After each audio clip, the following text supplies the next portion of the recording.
NFL star Michael Bennett has been indicted right here in Houston in Harris County for assaulting an elderly woman. Now, this woman was paraplegic according to the accusations that they are giving Michael Bennett.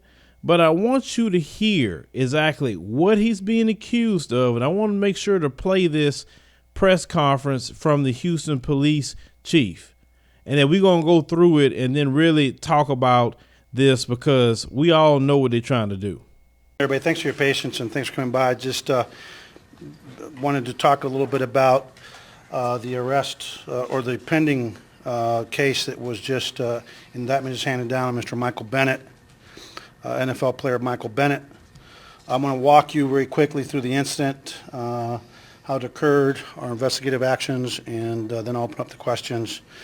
On the day of the Super Bowl, at the end of the Super Bowl, as you all know, at the end of any Super Bowl, people try to get on the field, try to get on the field. Some people belong on the field, some people don't belong on the field. On that day, this is our Super Bowl here at NRG. Mr. Bennett forcibly opened the locked doors at the southwest corner of the NRG Budweiser tunnels, even though security stated he did not have access to the tunnels to get to the field. In an attempt to push his way and force his way into this field, again, Mr. Bennett forcibly opened locked doors. He pushed back one female who was 28 years of age, a white female was 28 years of age, and pushed back another male individual. Mr. Bennett then went up to a 66-year-old black female employee, again, of the NRG, paraplegic, and pushed her. Mr. Bennett's assault on this individual actually caused injury. According to their medical records, a sprain of her shoulder. Mr. Bennett then continued to try to get through onto the field, at which time one of our officers, Officer Morgan from our East Side Division, who was actually working at the stadium providing security, who witnessed the incident, attempted to contact Mr. Bennett and actually tried to stop him and question him. Bennett disregarded Officer Morgan, said "fuck you," and walked past him on the field. Mr. Bennett also, after pushing the females, both the 28-year-old white female and the 66-year-old paraplegic black female, stated to them, "You all must know who I am, and I can own this MF motherfucker. I'm going onto the field whether you like it or not," and those are quotes. Again, Officer Morgan attempted to intervene and walk up. Officer Morgan then did an assessment based on the fact that he was a one-man unit. Mr. Bennett's much larger than he is. There's pandemonium, and quite frankly, he recognized Mr. Bennett as being the Michael Bennett, who, as you all know, is here in Houston and is an NFL player. He knew that he had to keep eyes on that location. He did not feel that Mr. Bennett posed an additional threat to anyone by going onto the field, and he made a split-second decision to check on the women, especially the 66-year-old paraplegic that was knocked down, and he decided to check on them. Officer Morgan actually took a report that day and took a complete incident report that was assigned in May to the Homicide Division. The Homicide Division, as you all know, when I got here in January, one of the things that I noticed, I got here in November 30th, December 1st. In January or February, when this had gone on, one of the first things I told this community is that we didn't have enough resources dedicated to investigate aggravated assaults. If you all remember, I talked about the fact that the way you prevent murders is to investigate aggravated assaults. At that time, our homicide unit was the primary unit. Since that time, we added 20 more detectives to the homicide unit, and have created a major assaults unit that handle these kind of incidents. Detective Hobson was assigned that case on 9/17. And like we do with all our cases, he prioritized his caseload based on the seriousness of the injuries. Obviously, he has homicides, he's got attempted murders, aggravated assaults, stabbings, shootings, all these other cases took precedence. In September, we started actively working the case. On September 27th, he actually interviewed complainant Tatum. He interviewed the other complainant. On September 27th, he interviewed a witness. On September 28th, he interviewed Officer Morgan. And on 10/17, traveled to NRG 3 times and met the security manager at NRG. To make a long story short, he had a hard time trying to get through to the suspect in this case, Mr. Bennett. But at this point in time, we'll just make it real clear that Mr. Bennett's case was presented to a grand jury by the district attorney's office, and today they returned a true bill and indictment for felony assault on an elderly person. I just want to say that Mr. Bennett may think that because he's an NFL player and because some time passed, because we have to prioritize our cases, he may have thought that, number one, rules don't apply to him. Number two, he doesn't have to respect the dignity of a paraplegic woman who's trying to earn a living, and another woman, a 66-year-old paraplegic woman, and another woman. He may believe that he doesn't have to answer the police officer that tries to very professionally detain him and tells him, fuck you, and just marches on. But I'm here to say that I'm very proud of the fact that our department took this case seriously like it should have, investigated it in due time based on prioritization of our cases, and most importantly, I'm grateful to the district attorney's office and the grand jury that agreed with the police department that the treatment of Mr. Bennett, of these women, especially that 66-year-old paraplegic, is not consistent with the rules of law in our city and cannot be tolerated. The warrant will be entered into the system today. Again, it's a felony warrant, and we would ask Mr. Bennett to turn himself in as soon as possible. And quite frankly, if one of us contacted one of our officers, I can assure you that they'll be focused solely on him and bringing him into custody. So what I would recommend to him to get to a police station as soon as he can. We are in communication with his lawyer, and we're hopeful that he'll turn himself in very quickly. So with that, I'm going to open it up to questions, but I just want to say that I know how busy you all are. I know how much we've put on you, and as a result of the leadership of this department, where we've actually added 20 more detectives since this happened, we're actually seeing what we promised and what Mayor Turner asked this very under-resourced department to do, was to save lives.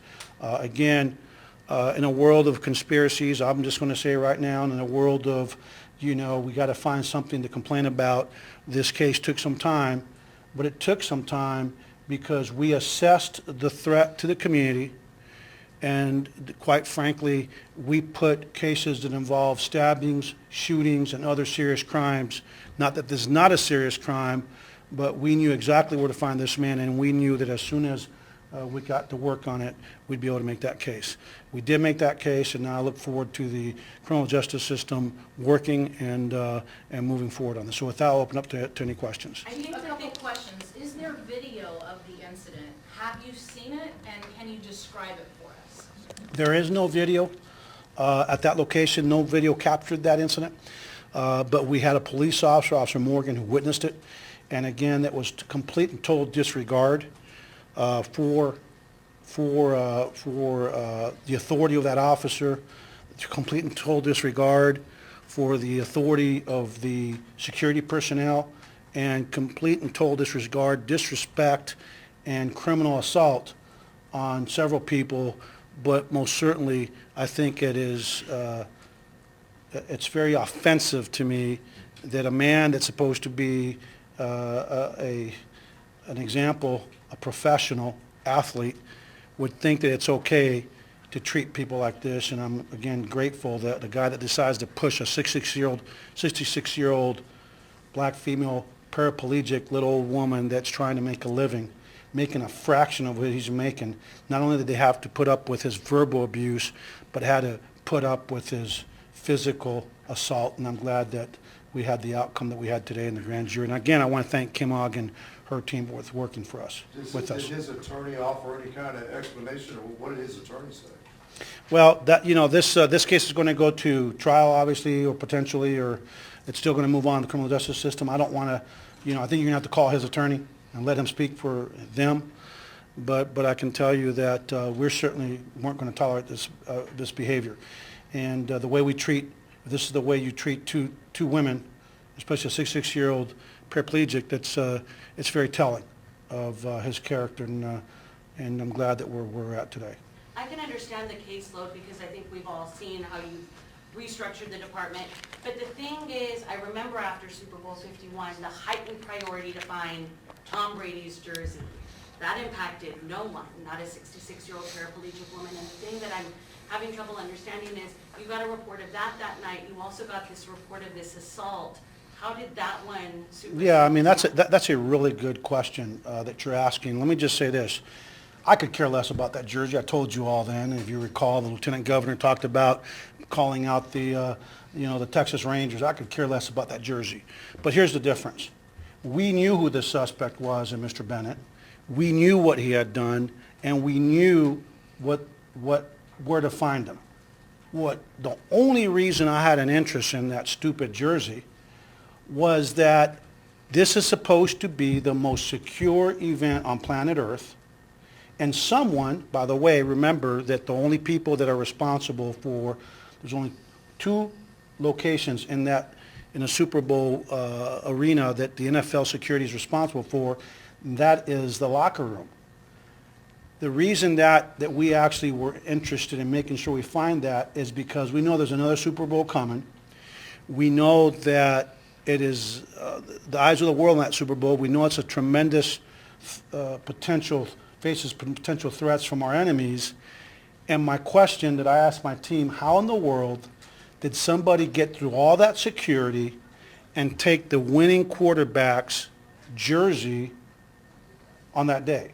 So that created a potential threat, that we need to solve that puzzle, because we wanted to make sure that our colleagues that were visiting from the Minneapolis Police Department, we wanted to make sure that we can identify any type of shortfalls, which obviously there was one, in the security that the NFL was doing, and that's why it was so critical to try to figure out what happened. Because if someone's taking something out, what's to say somebody's not going to put something in? And we saw what just happened in Austin for the last several weeks. We want to know how in the world did that happen, and that poses a threat. So did the investigators speak at all with this 66-year-old woman? And when you all spoke with her, was there any sort of explanation of why this dragged for more than a year? I mean, the bottom line is this woman's been a phenomenal witness for us. She's been extremely cooperative. Houstonians know that that we have to prioritize cases. And just because it's an NFL player, I'm sorry, that doesn't heighten it for me. What I wanted this man to do is we reduced my first year homicides by 32 cases. That's what we were focused on.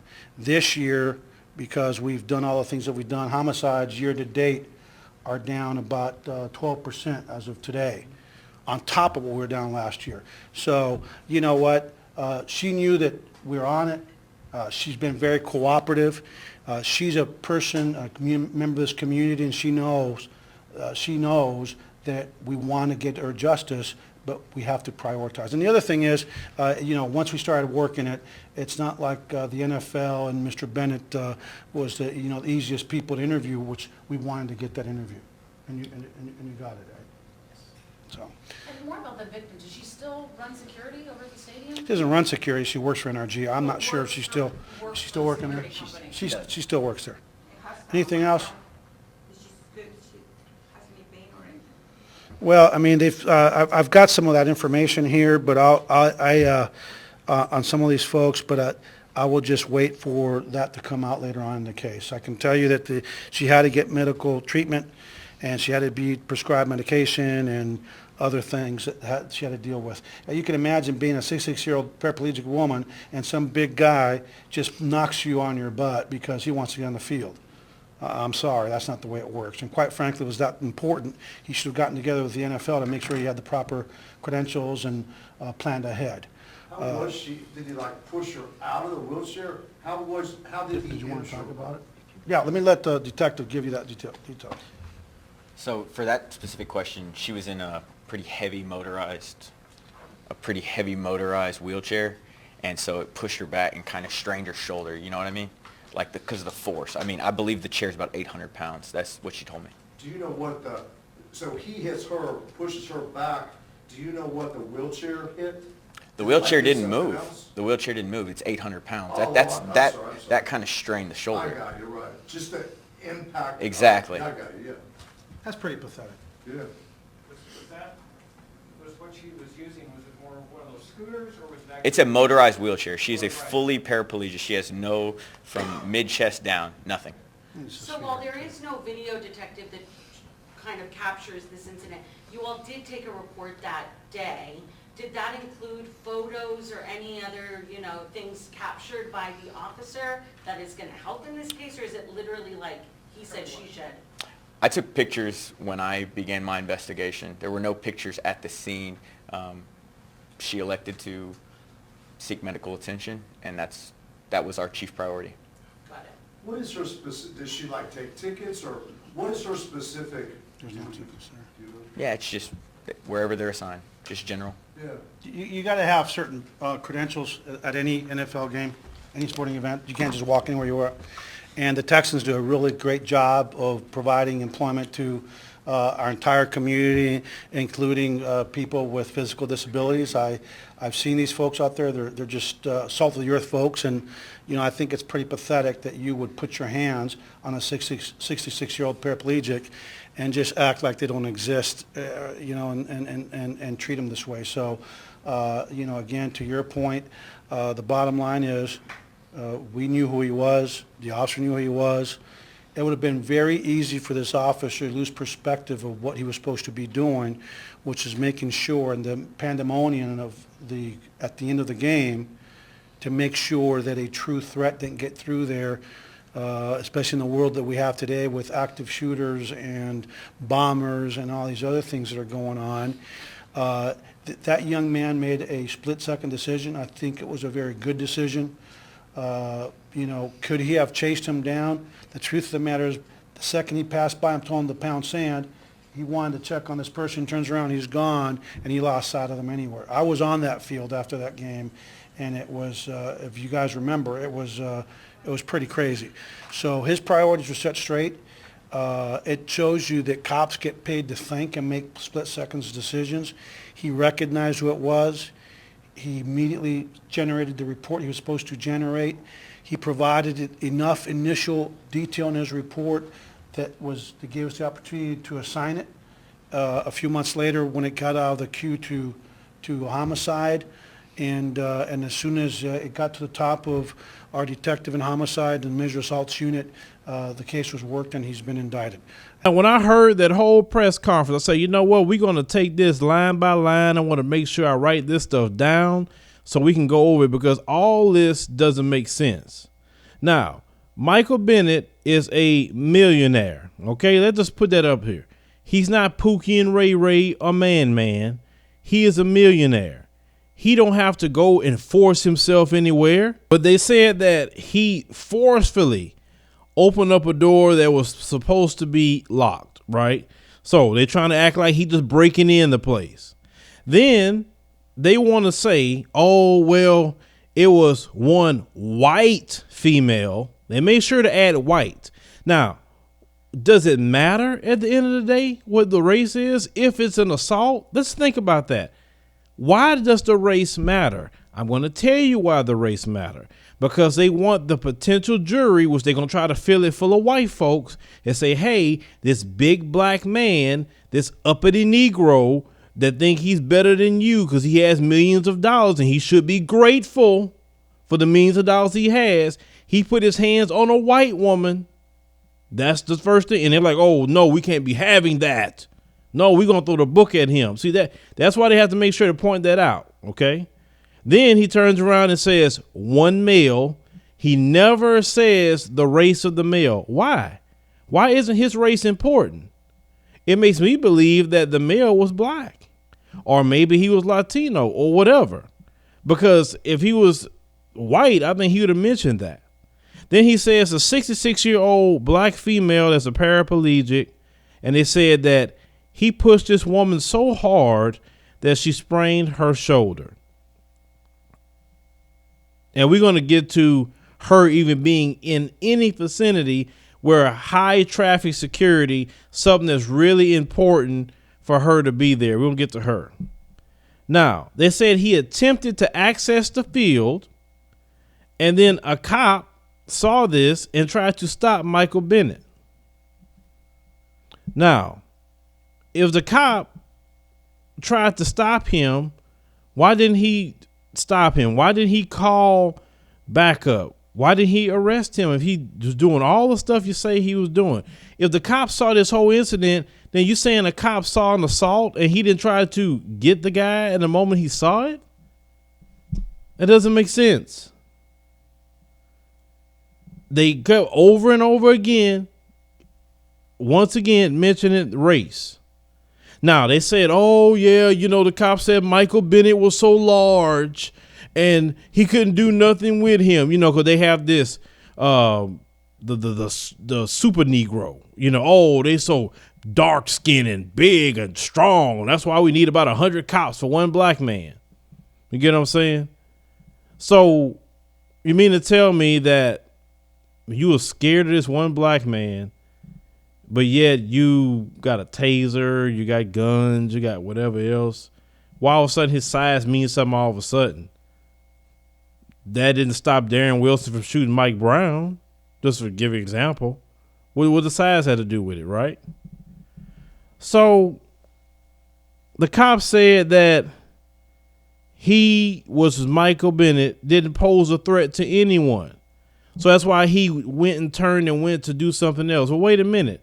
If he just committed a crime and the cop assessed that he didn't pose a threat to anyone, but I need to go over here and deal with all the crowd and everything that's going on with the Super Bowl, well, why would you let a person who committed a crime leave? Why would you say they didn't pose a threat to anyone? Even if he got out of your sight, you could have let other cops know, say, hey, wait a minute, this guy committed an assault. He needs to be arrested. Why did you say he didn't pose a threat to anybody? It doesn't make sense, right? But, we're not dealing with common sense. We're dealing with white supremacy, which doesn't make sense. Now, this guy who said Michael Bennett wasn't a threat, he let him go. Supposedly he witnessed the whole thing. He writes up a report and they end up turning to the homicide division. Why the homicide division? That's not a homicide case. If anything, would be an assault. But that's what they chose to do in May of 2017. Now, the incident happened 14 months ago, and now you bring it up? Now, they charged him with felony assault of an elderly, person, which carries a 10-year sentence and a $10,000 fine. There is no video of the incident. None. All it is a he say, she say. That's it. Now, you mean to tell me out of all NRG, there was no video of this? None? Where were they at in NRG where they had no cameras? Because I've been to NRG Stadium. It's a lot of cameras somewhere. So why is it that all of a sudden the cameras, they wasn't working? Within the area cameras wasn't located? What? It doesn't make sense at all. Then you were saying that the police chief, he was using those white supremacist talking points when he was mentioning, this 66 paraplegic woman only make a fraction of what he makes. I say, see, that's what they love to do. They always trying to count the black man's pocket watching whatever black men make. Shoot, they be trying to, these terrorists try to pocket watch me too. Anytime a black man had at least in their mind, they assume you got something. They pocket watching you. Nobody pocket watches them, but they pocket watching you 24/7. Well, you got a lot of money, or assume you have money. You should be grateful. That's another thing they like to say. Like, grateful to who? Who's there to be grateful for? They don't tell no other group of people they should be grateful. They don't tell other white people they should be grateful to be in the NFL. They don't tell Hispanics that be in the NFL they should be grateful. Only black folks. Because they think they could talk to you any kind of way. They think you still their slaves. Now, when the reporter asked about the priority to find Tom Brady's jersey, why did you make that a priority over this alleged assault on a paraplegic woman? Why was the jersey more important? And the governor was getting involved and the Texas Rangers was getting involved. Why was that so important more than this assault on a 66-year-old paraplegic woman that you say that Michael Bennett is morally bankrupt? You said he was morally corrupt. All this that you said about Michael Bennett, but yet if he was so much this, then you would have prioritized what Michael Bennett allegedly done over Tom Brady's jersey. And don't come up with, oh, well, we had other cases and it was more important. No, because those cases were in existence when Tom Brady's jersey got stolen. And you made sure that to be a priority, and you just gave a BS answer. Well, you know, if people can get in and like, no, dude, don't give me that. Y'all sitting up here making up charges on this man on the he say, she say, because you're mad that this man stood up because what happened to him in Las Vegas. You're mad because he sit there and took a knee. Michael Bennett has never been involved in anything with nobody. He's a family man. His name is good in the community, and they just trying to retaliate on a black man. That's exactly what the system of white supremacy like to do. They set up it took more than a year for this to come out. Now, my question is, why would NRG put a 66-year-old paraplegic woman in any kind of security position at the Super Bowl? That's just common sense.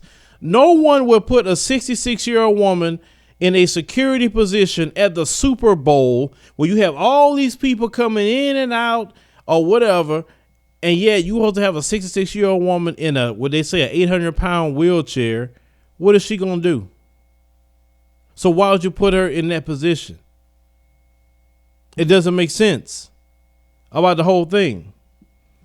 Now, they stated that the chair weighed 800 pounds, and I guess with Michael Bennett's superhuman Negro strength, he pushed her so hard for her to strain her shoulder, but the chair didn't move at all.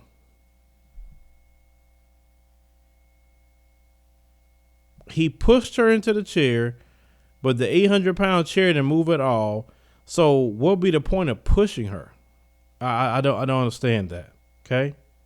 Now, the other detective that came up there, they were questioning him about what was her job.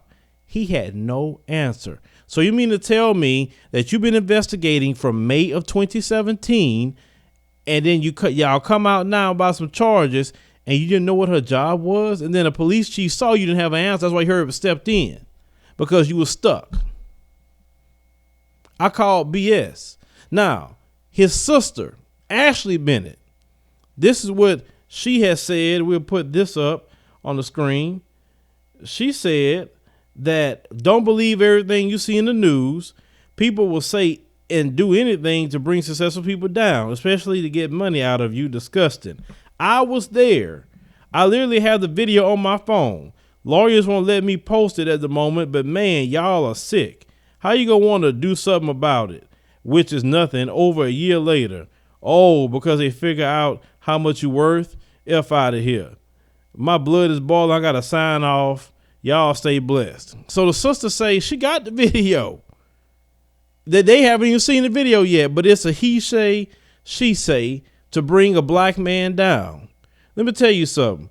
The New York Times had put out an article, and I'm going to get to that article, but it's basically just reiterating what we state, that in the system of white supremacy is rigged for black men to fail, and it's rigged for white men to win. It's just that it. So when black men win in a system that's rigged for them to fail, that bothers the white supremacists. They can't stand to see a black man having them millions of dollars like that. It runs all through them. Let me tell you something. The black man that has millions of dollars and driving nice cars and having nice homes and taking vacations and doing whatever he want to do, that hurts and offends the white supremacist terrorist more than anything else. Because let me tell you something, why it offends them. This system was built off of black men fail, white men win. So when black men win, they have to look back at themselves and say, wait a minute, how is he winning? It's more an offense to have a black man to win. The system is predicated off of the rise and fall of the black man. If you fall, it's working like it's supposed to. If you winning, wait a minute, something is wrong here. It's just really how it is. So the more and more black men become successful, the more and more black men become entrepreneurs. Black men opening up schools, starting banks, helping a society to wake up from the slave mind, to have them to be free of worrying about the system. Because once a black man or black woman is awakened, there's nothing you could do with them at that point. They're not going to go back to being asleep, and then not go back being a slave. So that is the greatest offense to a white supremacist, is the successful and awakened black man or black woman. But I call foul on these charges. I call this BS. This sister needs to put out the tape. Say the lawyers don't want to put it out publicly. Well, something needs to happen. But if this tape vindicates her brother, it still needs to get put out. But I know good and well she won't have a tape that's going to put her brother in trouble. I know she won't. So sister, put out the tape as soon as possible so we all could blast them for trying to set up another black man, for trying to ruin the black man's life and ruin the black man's career. Because they all pissed off about taking a knee. They pissed off about Kaepernick and all the things that's done with it. And I will say this to the black folks, shame on you for watching the NFL last year, watching that Super Bowl. That's a lot of you watched. Because Colin Kaepernick ruined his career literally to stand up for black folks. And a lot of you couldn't even take your time to start watching NFL football, which you're not getting paid to watch that. Oh, man, I'm going to watch it, but like that's why nobody want to stand up for you. You can't even make sacrifices. When Martin Luther King and them was fighting, Malcolm X was fighting, the Honorable Elijah Muhammad, everybody has fought for you. The Black Panthers, everybody made sacrifices for their freedom. They asking you to sacrifice, not watch a football game. That's it. They ain't asking you to get bit by dogs and get shot up by race soldiers. And they ain't asking you to do that just to stop watching a football game. And you don't want to do that. And you wonder why our community is the way it's in when the men of our community can't turn off a doggone TV and not watch football. I ain't watch a down of NFL football, and I'm not going to watch a down of it again this year. As long as these same people running it, I don't want nothing to do with it. Period. But I don't know what y'all think about the situation with Michael Bennett. Sister, put out the tape. We need to see the tape. Vindicate your brother. And let's see how this going to work out.